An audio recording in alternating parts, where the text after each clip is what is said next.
Law 5. So much depends on reputation. Guard it with your life. Judgment. Reputation is the cornerstone of power. Through reputation alone, you can intimidate and win. Once it slips, however, you are vulnerable and will be attacked on all sides. Make your reputation unassailable. Always be alert to potential attacks and thwart them before they happen. Meanwhile, learn to destroy your enemies by opening holes in their own reputations. Then stand aside and let public opinion hang them. A frightful epidemic sent to earth by heaven, intent to vent its fury on a sinful world, to call it by its rightful name. The pestilence, that acrid-filling vial of virulence, had fallen on every animal. Not all were dead, but all lay near to dying, and none was any longer trying to find new fuel to feed life's flickering fires. No foods excited their desires. No more did wolves and foxes rove in search of harmless, helpless prey, and dove would not consort with dove, for love and joy had flown away. The lion assumed the chair to say, "Dear friends, I doubt not it's for heaven's high ends that on us sinners woe must fall.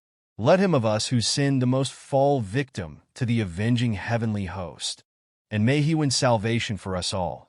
For history teaches us that in these crises we must make sacrifices. Undeceived and stern-eyed, let's inspect our conscience." Observance of the Law Part 1. During China's War of the Three Kingdoms, AD 207 to 265, the great general Zhuge Liang, leading the forces of the Shu Kingdom, dispatched his vast army to a distant camp while he rested in a small town with a handful of soothers. Suddenly, sentinels hurried in with the alarming news that an enemy force of over 150,000 troops under Sima Yi was approaching. With only 100 men to defend him, Zhuge Liang's situation was hopeless. The enemy would finally capture this renowned leader. Without lamenting his fate or wasting time trying to figure out how he had been caught, Liang ordered his troops to take down their flags, throw open the city gates, and hide. He himself, took a seat on the most visible part of the city's wall, wearing a Taoist robe. He lit some incense, strummed his lute, and began to chant. Minutes later, he could see the vast enemy army approaching, an endless phalanx of soldiers. Pretending not to notice them, he continued to sing and play the lute. Soon the army stood at the town gates. At its head was Sima Yi, who instantly recognized the man on the wall.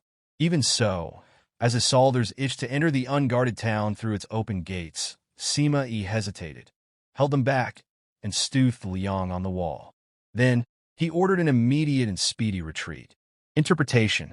Zhuge Liang was commonly known as the Sleeping Dragon.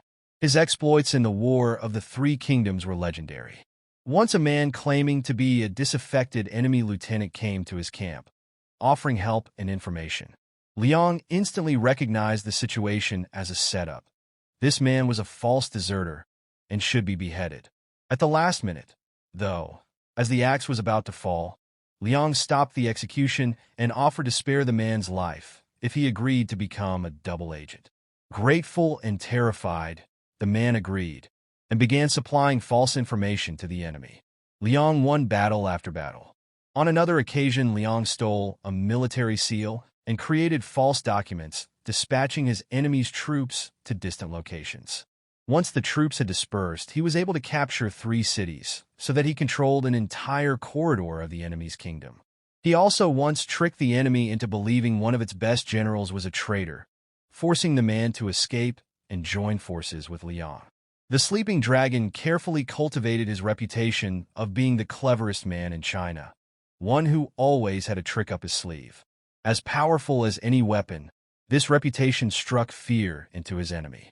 Sima Yi had fought against Zhuge Liang dozens of times and knew him well.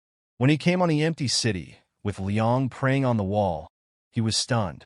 The Taoist robes, the chanting, the incense, this had to be a game of intimidation. The man was obviously taunting him, daring him to walk into a trap. The game was so obvious that for one moment it crossed Yi's mind that Liang actually was alone and desperate. But so great was his fear of Liang that he dared not risk finding out. Such is the power of reputation.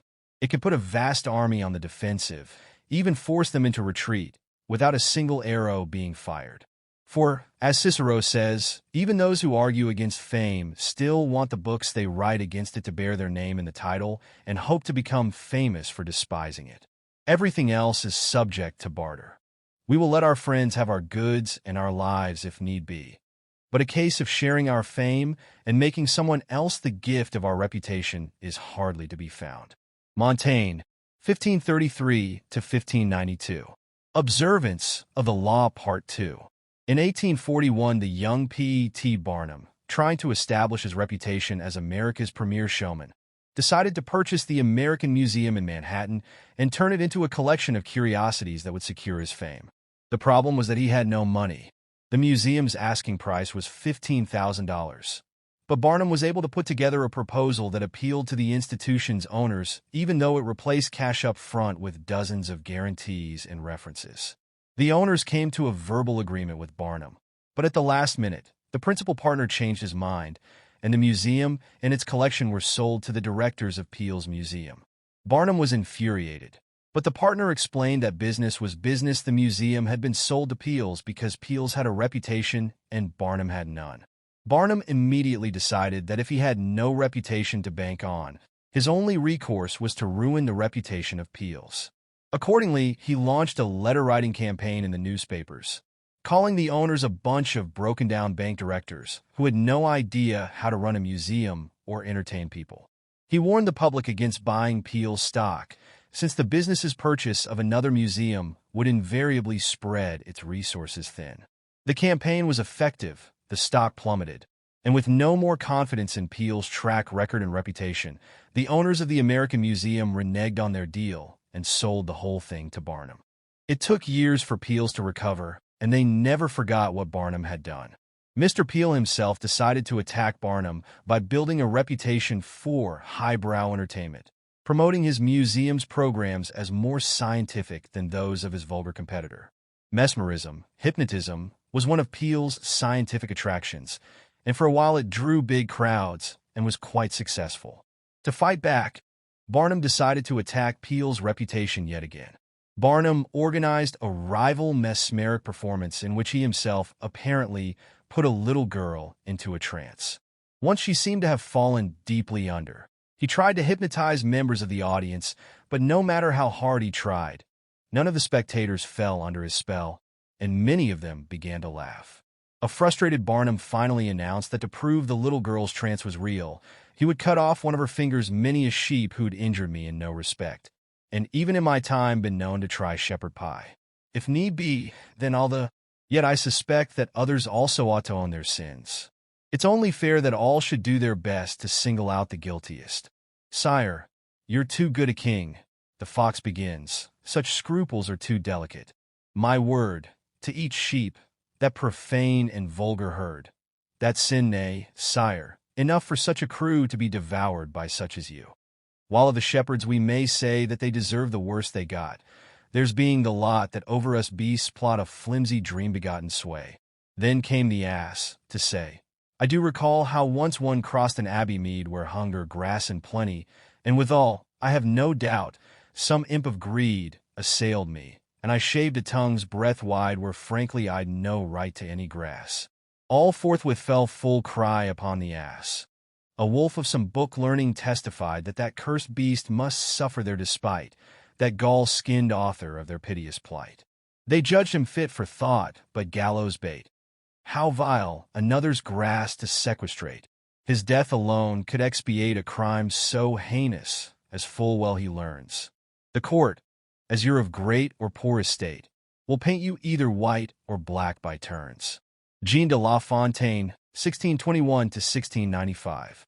Without her noticing, but as he sharpened the knife, the little girl's eyes popped open and she ran away, to the audience's delight. He repeated this and other parathas for several weeks. Soon no one could take Peale's show seriously, and attendance went way down. Within a few weeks, the show closed. Over the next few years, Barnum established a reputation for audacity and consummate showmanship that lasted his whole life. Peale's reputation, on the other hand, never recovered. Interpretation. Barnum used two different tactics to ruin Peale's reputation. The first was simple. He sowed doubts about the museum's stability and solvency. Doubt is a powerful weapon. Once you let it out of the bag with insidious rumors, your opponents are in a horrible dilemma. On the one hand, they can deny the rumors, even prove that you have slandered them. But a layer of suspicion will remain. Why are they defending themselves so desperately? Maybe the rumor has some truth to it if, on the other hand, they take the high road and ignore you. The doubts, unrefuted, will be even stronger. If done correctly, the sowing of rumors can so infuriate and unsettle your rivals that in defending themselves they will make numerous mistakes. This is the perfect weapon for those who have no reputation of their own to work from. Once Barnum did have a reputation of his own, he used the second gender tactic, the fake hypnotism demonstration. He ridiculed his rival's reputation. This too was extremely successful. Once you have a solid base of respect, ridiculing your opponent both puts him on the defensive and draws more attention to you, enhancing your own reputation. Outright slander and insult are too strong at this point. They are ugly and may hurt you more than help you. But gentle barbs and mockery suggest that you have a strong enough sense of your own worth to enjoy a good laugh at your rival's expense. A humorous front can make you out as a harmless entertainer while poking holes in the reputation of your rival. It is easier to cope with a bad conscience than with a bad reputation. Friedrich Nietzsche, 1844 to 1900. Keys to power. The people around us, even our closest friends, will always to some extent remain mysterious and unfathomable. Their characters have secret recesses that they never reveal. The knowableness of other people could prove disturbing if we thought about it long enough, since it would make it impossible for us really to judge other people. So we prefer to ignore this fact, and to judge people on their appearances on what is most visible to our eyes: clothes, gestures, words, actions.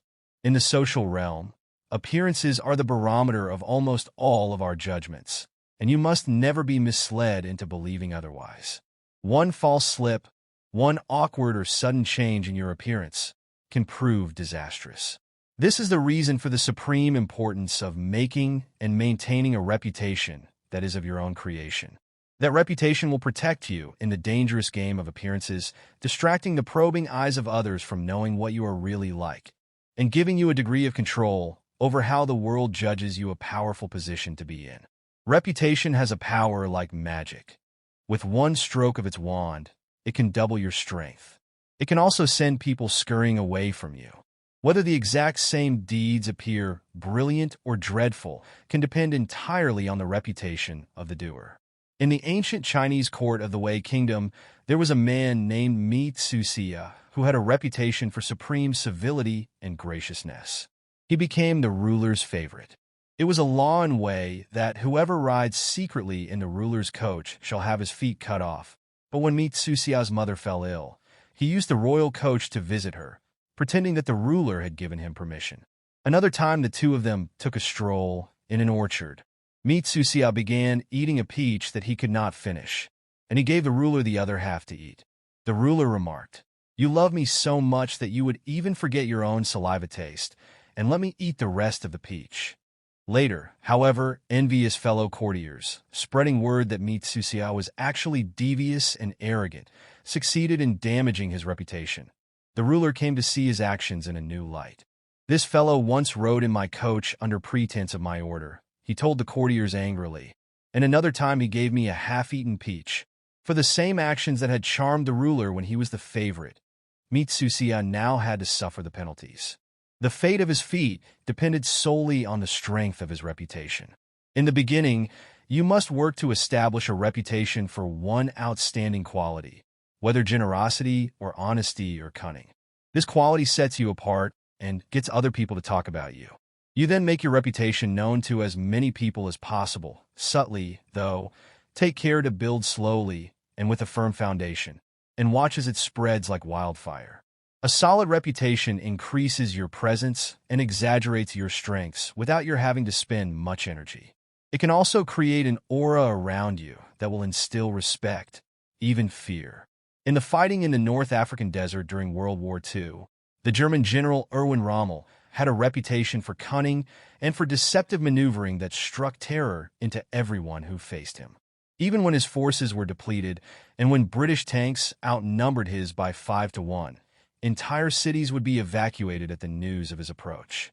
As they say, your reputation inevitably precedes you, and if it inspires respect, a lot of your work is done for you before you arrive on the scene or utter a single word.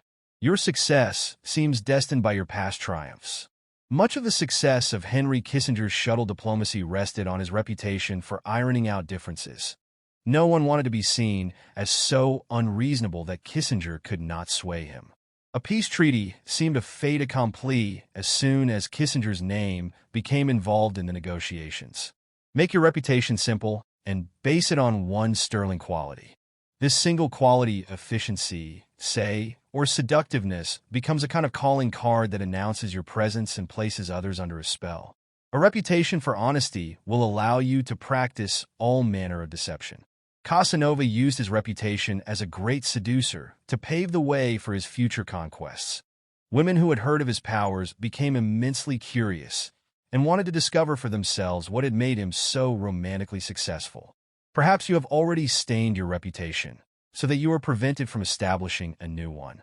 In such cases, it is wise to associate with someone whose image counteracts your own, using their good name to whitewash and elevate yours. It is hard, for example, to erase a reputation for dishonesty by yourself, but a paragon of honesty can help. When P.T. Barnum wanted to clean up a reputation for promoting vulgar entertainment, he brought the singer Jenny Lind over from Europe. She had a stellar, high-class reputation, and the American tour Barnum sponsored for her greedy enhanced his own image. Similarly, the great robber barons of 19th-century America were long unable to rid themselves of a reputation for cruelty and mean-spiritedness. Only when they began collecting art so that the names of Morgan and Frick became permanently associated with those of Da Vinci and Rembrandt were they able to soften their unpleasant image. Reputation is a treasure to be carefully collected and hoarded. Especially when you are first establishing it, you must protect it strictly, anticipating all attacks on it. Once it is solid, do not let yourself get angry or defensive at the slanderous comments of your enemies that reveals insecurity, not confidence in your reputation. Take the high road instead, and never appear desperate in your self-defense. On the other hand, an attack on another man's reputation is a potent weapon, particularly when you have less power than he does. He has much more to lose in such a battle, and your own, thus far small reputation gives him a small target when he tries to return your fire. Barnum used such campaigns to great effect in his early career. But this tactic must be practiced with skill. You must not seem to engage in petty vengeance. If you do not break your enemy's reputation cleverly, you will inadvertently ruin your own. Thomas Edison, considered the inventor who harnessed electricity, believed that a workable system would have to be based on direct current DC. When the Serbian scientist Nikola Tesla appeared to have succeeded in creating a system based on alternating current, AC, Edison was furious. He determined to ruin Tesla's reputation by making the public believe that the AC system was inherently unsafe and Tesla irresponsible in promoting it. To this end, he captured all kinds of household pets and electrocuted them to death with an AC current. When this wasn't enough, in 1890, he got New York State prison authorities to organize the world's first execution by electrocution, using an AC current. But Edison's electrocution experiments had all been with small creatures. The charge was too weak, and the man was only half killed. In perhaps the country's crudest state-authorized execution, the procedure had to be repeated. It was an awful spectacle, although in the long run, it is Edison's name that has survived. At the time, his campaign damaged his own reputation more than Tesla's. He backed off. The lesson is simple: never go too far in attacks like these, for that will draw more attention to your own vengefulness than to the person you are slandering. When your own reputation is solid, use subtler tactics, such as satire and ridicule, to weaken your opponent while making you out as a charming rogue. The mighty lion toys with the mouse that crosses his path. Any other reaction would mar his fearsome reputation. Robbers and thieves will appear from all sides. Never take your wealth for granted, and constantly renew it. Time will diminish the jewel's luster and bury them from sight. Authority. Therefore, I should wish our courtier to bolster up his inherent worth with skill and cunning, and ensure that whenever he has to go where he is a stranger, he is preceded by a good reputation. For the fame which appears to rest on the opinions of many fosters a certain unshakable belief in a man's worth, which is then easily strengthened in minds already thus disposed and prepared. Baldassare Castiglione, 1478 to 1529. Reversal. There is no possible reversal. Reputation is critical. There are no exceptions to this law. Perhaps, not caring what others think of you, you gain a reputation for insolence and arrogance, but that can be a valuable image in itself. Oscar Wilde used it to great advantage. Since we must live in society and must depend on the opinions of others, there is nothing to be gained by neglecting your reputation. By not caring how you are perceived, you let others decide this for you. Be the master of your fate and also of your reputation.